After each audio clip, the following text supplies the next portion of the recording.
Hey guys, welcome to another episode of Me, Her, and Everything Else. How are you doing? It's Christmas season, I guess. I hope this is still Christmas season when you guys watch this. Anyways, yes, today is another episode of Me, Her, and Everything Else. Today, I have a guest with me who is, we don't have a lot of non-celebrities on this show, but I actually quite enjoy the non-celebrity episodes. So would you please introduce yourself? Hi, my name is Tolu Johnson, and And I'm nervous. No, I'm and I'm joking. very nervous. I'm very, very nervous. First, because I'm so excited to meet Stephanie Coker, and then I'm excited to be on the podcast talking about something that is really dear to my heart. So Let's get in. Thank you so much, by the way. Thanks for coming. Let's get into why you decided to even, reach out and say you wanted to come on the podcast and share your story. So I told myself at the beginning of the year that I'm going to do things that scared the shit out of me. Oh. Can I use shit? Yeah, you can, girl. So I told myself that. And every time I watch your podcast, I'm always like, oh, I like you as a person. I've never met you. So I'm always like, I feel like I'll be more, comfortable talking to you. I don't know why I felt that way. And then when I saw your post that you have something to say, you want to share something and you want people to hear just mess. When I messaged you, after that, I had to tell myself, did you really just do that? You're not going to do it. I kept telling myself until I got here this morning, you're not doing this. No. And I'm here right now, so. Oh my gosh. Well, thank you. I'm actually quite honored that you said that. Wow. Yeah, I didn't expect that. So, wow. Sorry. I'm just in... people don't understand actually that being on this side of things, I really appreciate people that follow me, that are interested in keeping up with me, and also just support, because without you guys, we're literally nothing. Because we won't have anybody cheering us on, right?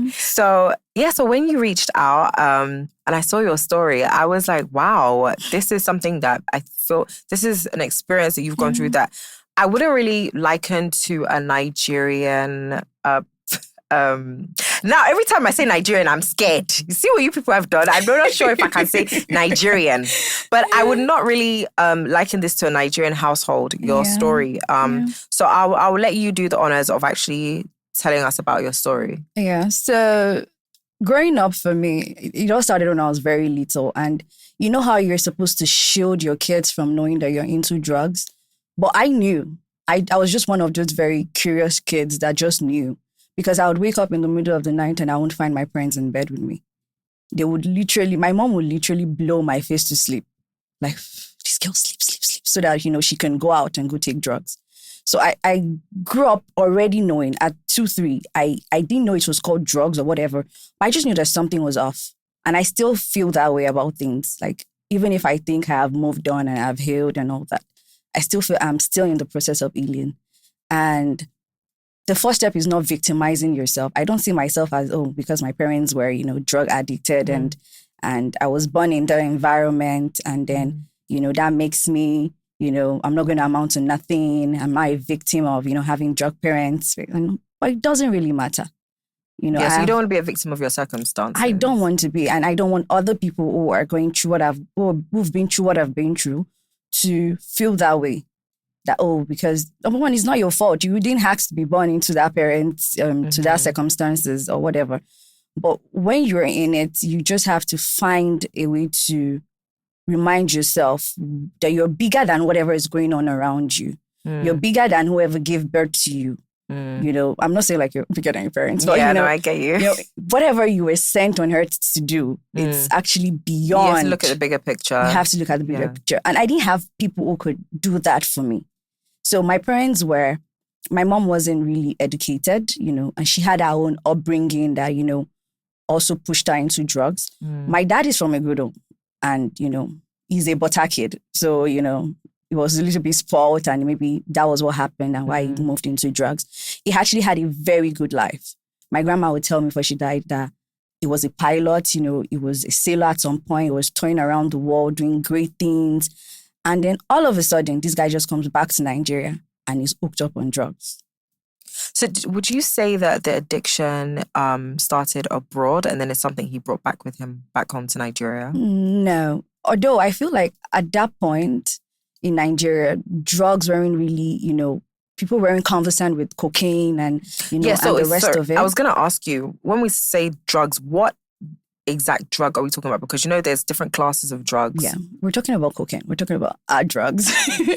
So like A-class drugs. Yeah. And so heroin.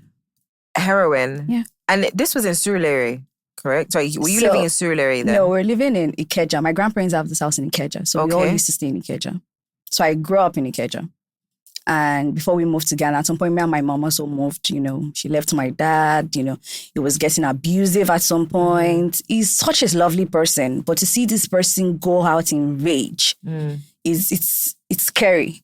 I experienced that as a child. I saw them fight. I saw them do things that it was just inhuman, So when I'm listening to your story, I'm thinking of like in my head, the scenario that I have is like the projects somewhere in Queens and like somewhere in New York. And, you've got this family where maybe they're living below the poverty line and they are, the kids are witnessing the parents doing drugs. The mum is pimping herself. Like that is the scenario that comes to play for me. I don't think I've really experienced anyone sharing a story. I've never actually heard of anybody's parents in Nigeria being hooked on drugs. Yeah, the weird part is because it's a podcast, we're trying to make it all. It's a big story. I can go on and on, But my dad, was from a good home. My mom, I can give excuses for her lifestyle because she had brothers who would beat her up as a child. She would sleep outside. And that drove her to do things she didn't want to do. So initially you said that your dad came back and then he started drugs, but do you know who was responsible for influencing who? The thing is, my dad has like 4 brothers and one even died before I was born. He overdosed. I'm not supposed to say this, but, But I feel like they were all taking it. So the one who died was older than my dad. Okay. So I feel like they would send him or, they would all, because at the end of the day, I found out all my uncles were actually doing drugs. Even the one who has stopped now actually even sold it when he was in the UK to go to school. So there's been like this drug, thing going around the family. Where did they used to buy the drugs in Nigeria, in Lagos? I wasn't even born then. I wouldn't know. But I grew up knowing that my dad used to go to Ipodo. It's somewhere in Ikeja, under bridge, like after Computer Village, because our house isn't far from there. It's like a stone throw. So he would go there.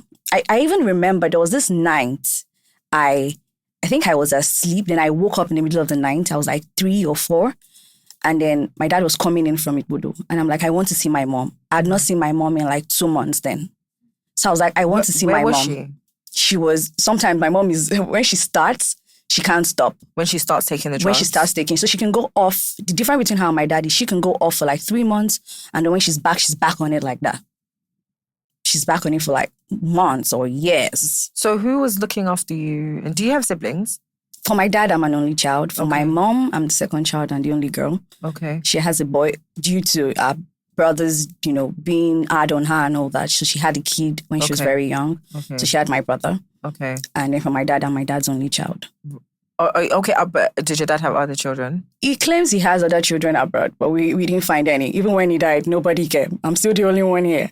Wow. And it's the fact that you're smiling, and you're laughing. And this is, I don't know. I kind of understand it. Because, there's some things that if you don't smile, you'll cry. Yeah, and right now I'm actually very emotional. So my friend lost her mom on Monday. Wow. This woman was practically like a mother to me also. So I'm going through a lot of phases, and I think the thing about living life is being in the moment. So if I feel like crying right now, you see me switch and I will cry. But if I feel like laughing, someone says something funny, please, I would laugh. Right. I am not going to kill myself with sorrow. That is a very good way to look at it. Have you ever been depressed? Oh, depression. I go through that almost every month. It is a constant thing when you look at your life and you feel like things should have gone better for you. I feel like I have a lot of, resources. I feel like personally, God just created me and I'm good at almost everything. I'm not being proud. No, shoot your horn. And I feel like if I had like the right people around me, grooming me from when I was a child, seeing the things I could do, the potentials I have, I feel like things will be the way. Talents that you have? Okay, for instance, I did music in University of Lagos, so I can sing. Okay. I can act. I went to government school, somewhere in Surulere, New Era Girls, and I remember winning awards for my school during drama competition. I would act as a boy, I would act as anything you want me to do. Were your parents ever around to witness you? So luckily perform? for me, my mom chilled out in 2007. She went to rehab, and since then she has Where been did she clean. go to rehab? Was it in? Yeah, Nigeria. Okay. So they came into, there are these people that come in churches who go to, the market and try to pick up people who are into drugs. Okay. And Yes. so she reached out to them and said she wanted to change for her daughter. She wanted to be a better mother for her daughter. And then they helped her. So in 2007, by September, my mom was clean. Okay. And is she still clean? Amazingly clean. Wow. She has been like backbone. If not for her, I don't think I would have gone to school or I would have even done anything in my life. Wait, but as a Nigerian mother, people that don't even want you to tell people if you've gotten a divorce or if, I don't know, just even the minor things in life, like, okay, maybe you didn't pass your exam. Does she know that you're sharing that she was a drug addict? I would get there. So when I sent you the message, I wasn't expecting you to reply. Oh, okay. But one mind told me, because I would send you messages when you do stuff, like pictures of you, and I'm like, you look so cute, Mom Mary. And you're like, oh, thank you. I'm like, what celebrity says thank you and replies to your DM? Can I just have a disclaimer out there? But I actually open DMs. Yeah, and then you try. I actually talk to people. I mean, it is. So when I did that, I called one of my friends who knew my parents when he met my dad before he died in 2009. Okay. We were dating. So we're not dating anymore, but I trust him with issues like this. So I called him and I said, but how did your dad die? So in 2019, I think early 2019, I think he has actually been sick before then. That's why I was going to tell you, I don't want to talk about my family because there were good parts and they were very terrible. There were things they could have done, but I feel everybody just, neglected it. And in 2019, I saw him around April and he was already, it could be breathing here and you could be hearing like at the door. Like you could hear him, like you could stand on the staircase and you would hear, and you'd be like, this isn't normal for anybody. His legs started getting swollen, like to an extent. And on the day he died, my cousin was like, so funny man. I always say, my dad is like my OG.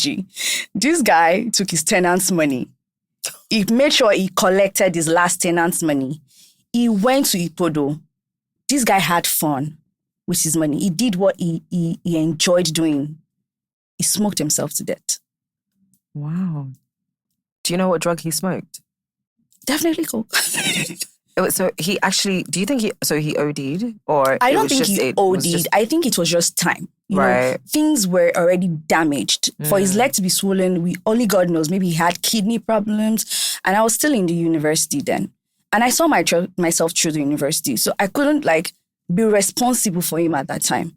Even till now, I don't think I can be responsible for him, like to take care of him, take him to church, take him to the rehab, pay for hospital bills. I can't treat a drug addict. It's very expensive to keep them going. And it's very draining. It's very draining.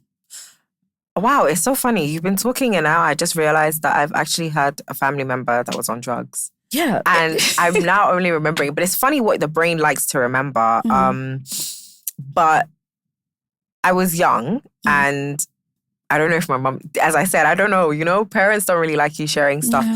Yeah. But I actually had to, I remember I went to America and we had to go get an uncle. He was on drugs. He was on coke, I think. But I was very young. I was like 11. And I actually begged him. I spoke to him. I was like, oh, please, can you stop the naughty thing that you're doing, blah, blah, blah. And he's like, okay, I'm going to stop, blah, blah, blah. And then I think 2 days later, we were looking for him. We couldn't find him. He was on the streets. He was on the streets, gone. Yeah, he was trying to get something from a woman. It's hard for the family. That's why I don't want to. But I think when I was younger, I would blame everybody in my family for every little thing. Because I feel like, you guys have money. You guys should do it. It's your brother. I would do it for my own sibling. Yeah. But I think now as an adult, I understand that it's consuming, it's draining. No, it is very draining. I mean, thank goodness. Because you're helping this person. There are times he would take their things. Yeah. I grew up knowing that my dad, I think most of my cousins hate me till today because of things my dad did to them. Because when he's so anxious and his anxiety starts, he needs to be on his coke, he would take the most dearest things to you, the things that you would curse him for years.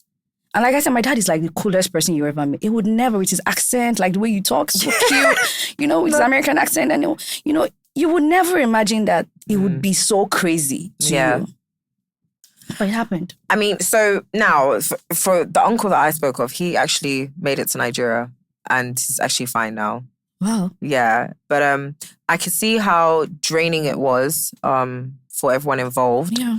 And I understand what you mean by saying you can't actually be responsible for this person, because at the end of the day, everybody makes their own decisions in and life. I'm still a child. Yeah, and for you as a child to have almost taken on the burden and not had the things that you should have had in life that most children have, like just playing outside. How did that damage, or how would you say, how did that affect your childhood? It's still affecting me even as an adult. There are lots of things. We can go into relationships. God, an adulthood is the ghetto already. Friendship. We can go into down.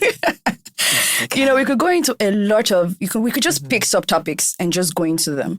But I think my childhood made me who I am today. It broke me when I wasn't supposed to be broken as a child. It exposed me to a lot of difficult circumstances. Like, no matter what happens now, I would stand it. Like, it's not going to kill me. So you're more resilient. So I'm more resilient. I'm more persistent. Like, I want to do something. It's going to scare the shit out of me. But I'm going to do it anyway. Because how did it affect your relationship with men? It's affecting everything.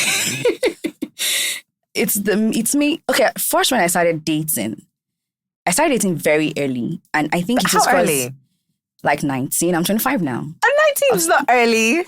I think it's early. Maybe I'm fast. No, I started dating at 18. Well, I guess upbringings and environmental factors, have a play on that. So I started dating at 19. And at some point, I was looking for a father figure in every man. Fair. I was like, I'm looking for the... And, I don't know. I think God blessed me just being aware of my stupidity.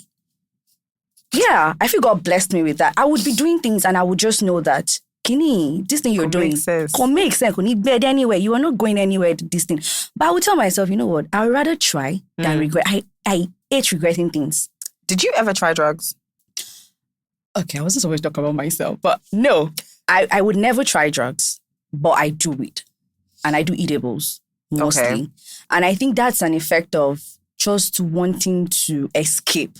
When you talked about depression, is me looking for a way to just be happy on my own. Because growing up, I was always alone, even as a child. So my mom wouldn't let me go outside. She would always keep me indoors. Even when we traveled, we stayed in Ghana for 5 years. When she left my dad, I was still very young.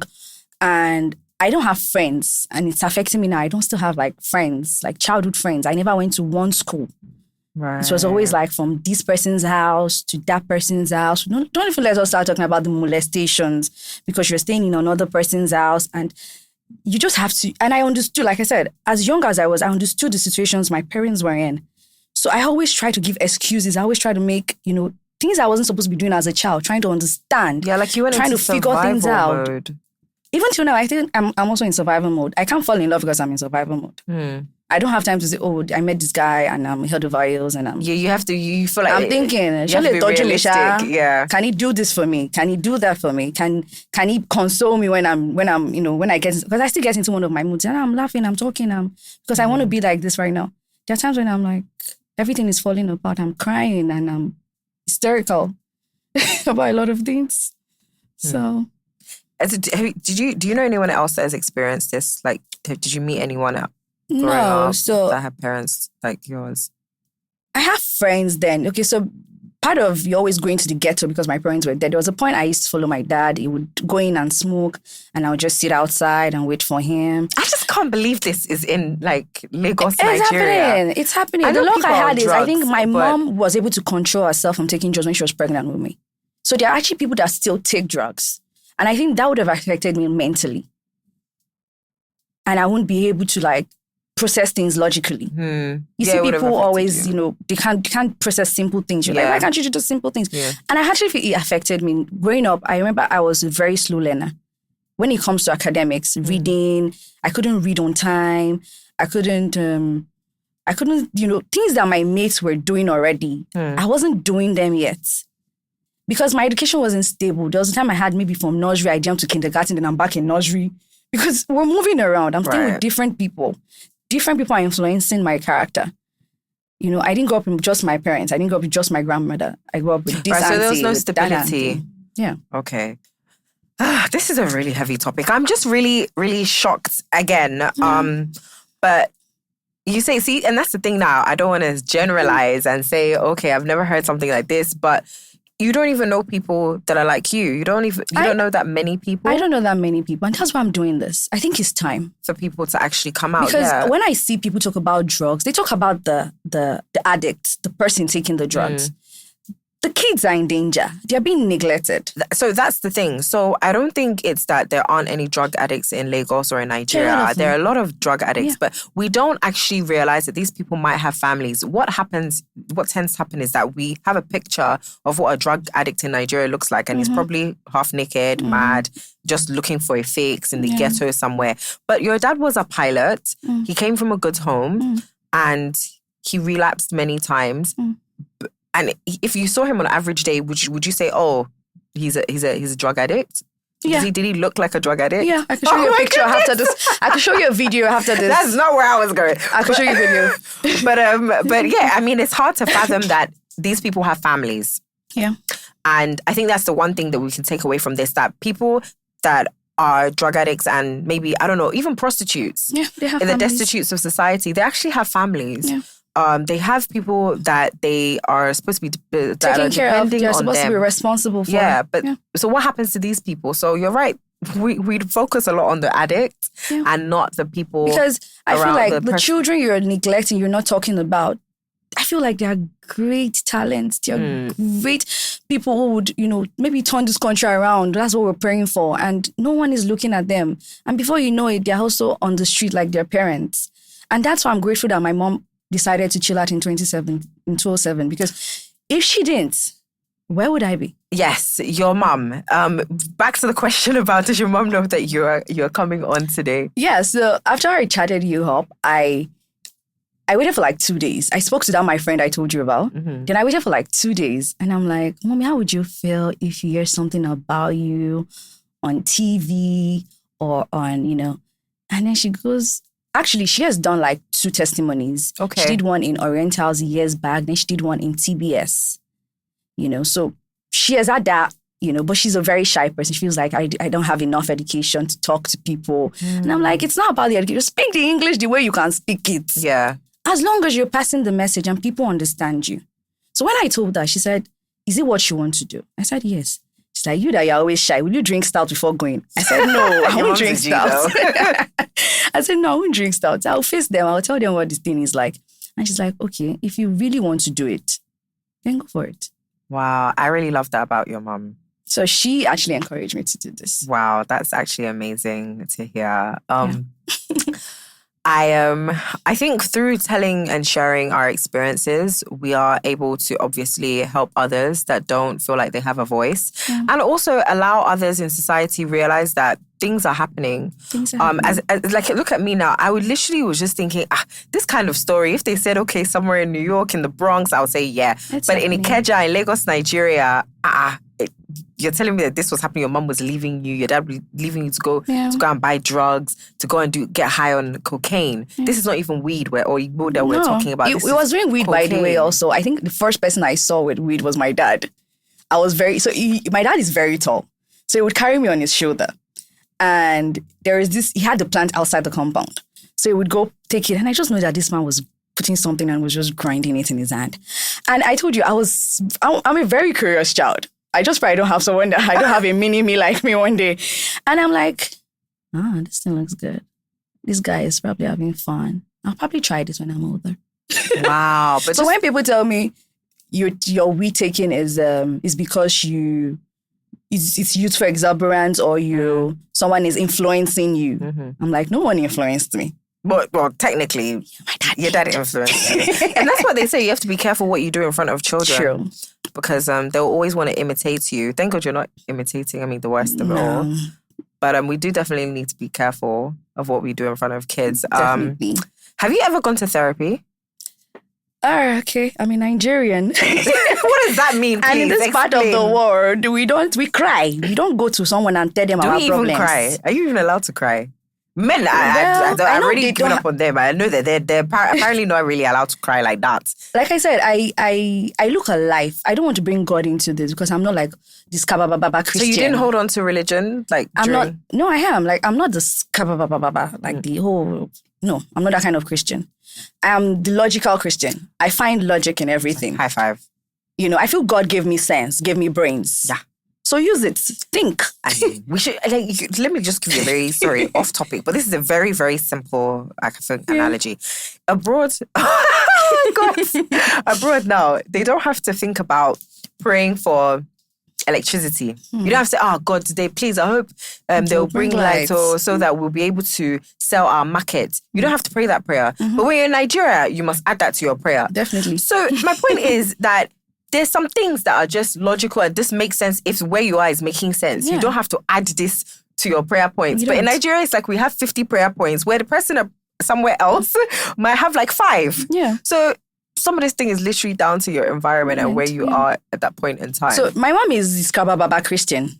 And I understand why she's like that. Like, if that makes her feel good, if that makes her feel like she's holding on to God. Yes, yeah. Please do. And, we fight about it all the time. Go to church by this time. I'm not that kind of person. But I acknowledge that there's someone in heaven, that watches over us, that keeps us in check. And, and I respect that man. Because I feel like if not for him, I wouldn't be here. Yep, true. Because, Very true. I mean, I told you I have friends in ghetto because I would sit and wait for my dad. There's this particular girl, Ola. My heart goes out to her every time I remember her. She lost her parents. They used to stay like opposite where my dad used to smoke. Even our uncle used to sell drugs. It was my dad's friend. And she just got pregnant and her entire family just died. Wow. Very sad story. And every time I remember Ola, I'm like, where is she right now? What is happening to those kids she has? Like, she's like me. She's a child too. I need someone to baby me. And now and we don't even have the resources to be taking care of other people's children. And now you have to take care of that child. Like, a lot of things happen to these people because they're in an environment where it's so hard to stay positive. So hard. I think a little bit of my upbringing is because I stayed around people who were educated. I stayed around people who would push me because I didn't go to a private school, I stayed around people who would push me to do stuff, who would, encourage me. I saw a life that they had. And I wish this was me. So because I wish this is me, I'm going to try and make things right for myself and for the next generation. I don't want my kids to come and then people will tell them, your dad was a drug addict. Your grandpa was a drug addict. Yes, my grandpa was a drug addict, but my mom made the best out of everything. Right. I don't want us to dwell in the past and be like, we have, a tarnished or a destroyed family. And that's what I'm saying. I'm not going to be here crying whenever I'm talking about drugs, or I'm not going to be feeling sad. Yeah, there are times when I might get emotional when I talk about my dad. But I came here today because I want to create awareness for people. There are people like me. And you have done that. There are kids like me out there. Yeah. And if we don't do something about it, we're going to have more drug addicts, more harm robbers on the street, more fraudsters. What do you think people in society can do to help? And what do you think the government can do to help? And also, what do you think the religious houses can do more of?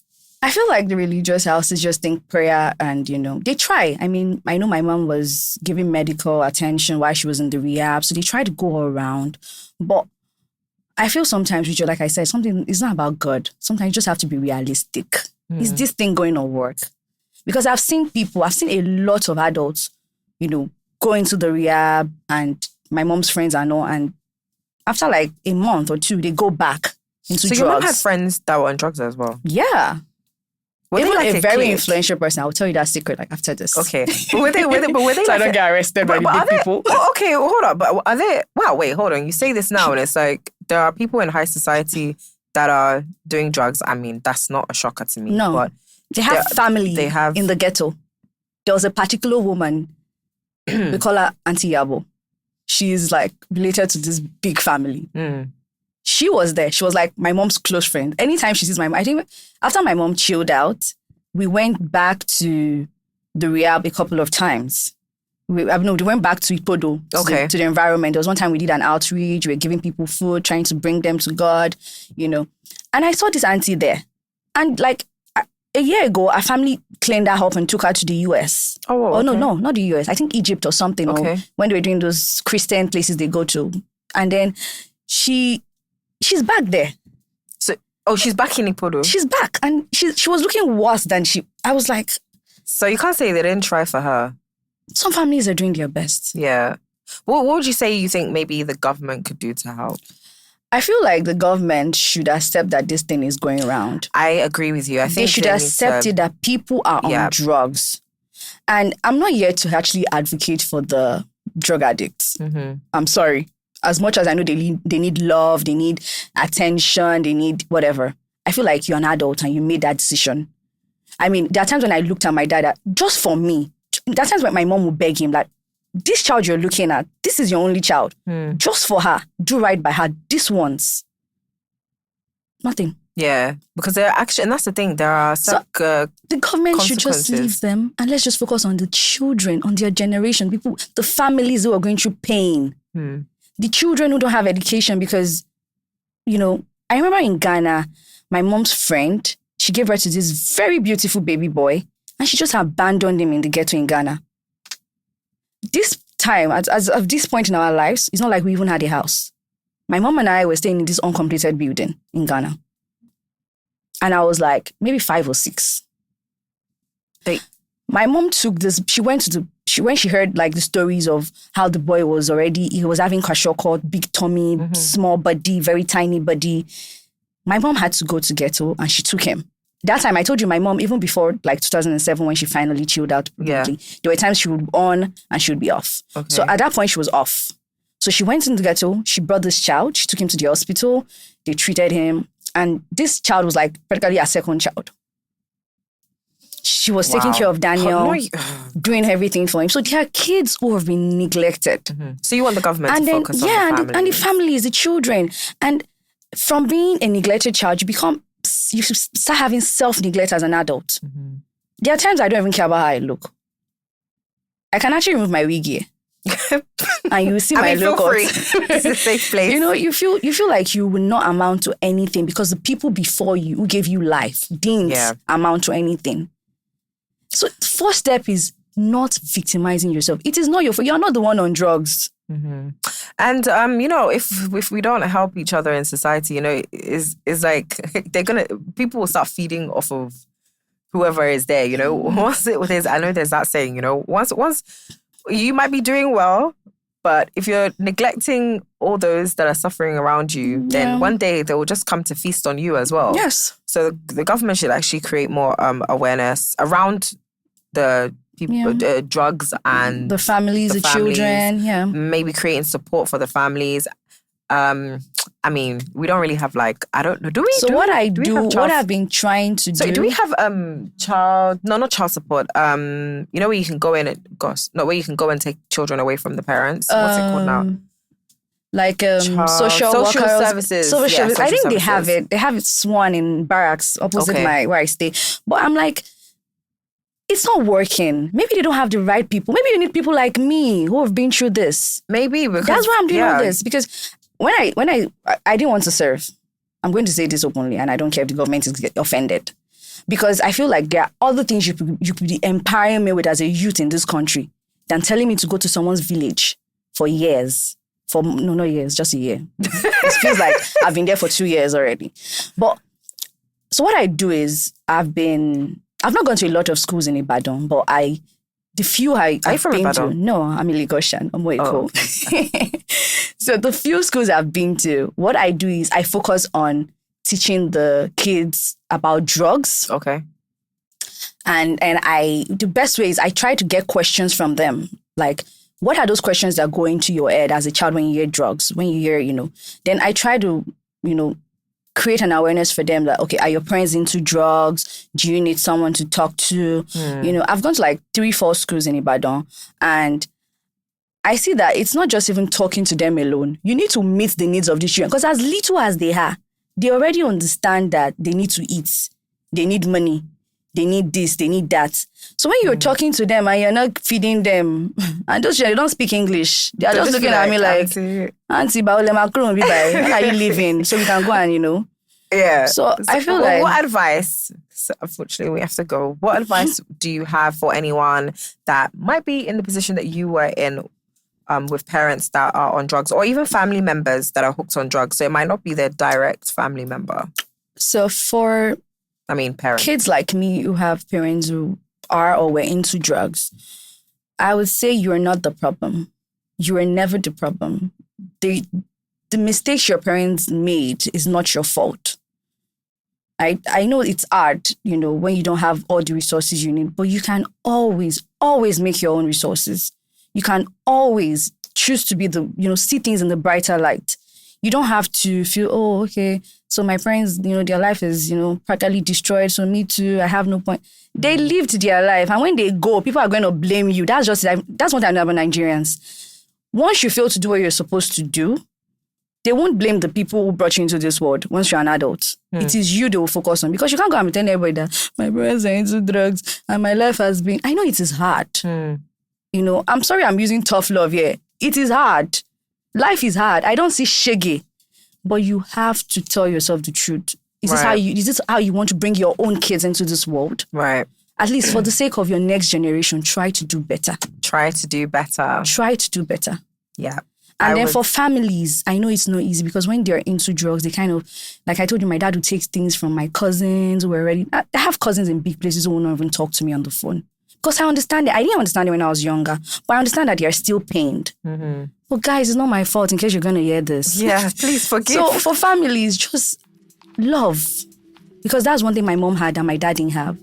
My mom had an elder sister who is late now, who just loved her unconditionally, no matter what she did. Yeah, I think the key word is she just keeps praying for her. I just say, you will change. This thing, you will not die with it. And it happened. She didn't die. She's not even, Thank you so much, Tolu, for coming on and sharing your personal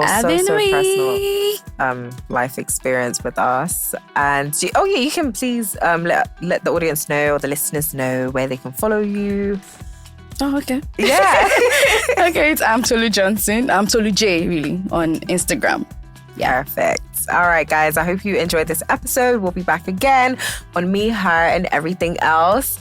I don't know when this is coming out, so it might be Happy New Year, Merry Christmas, season's greetings, but sending you all love. Mwah. Bye, guys.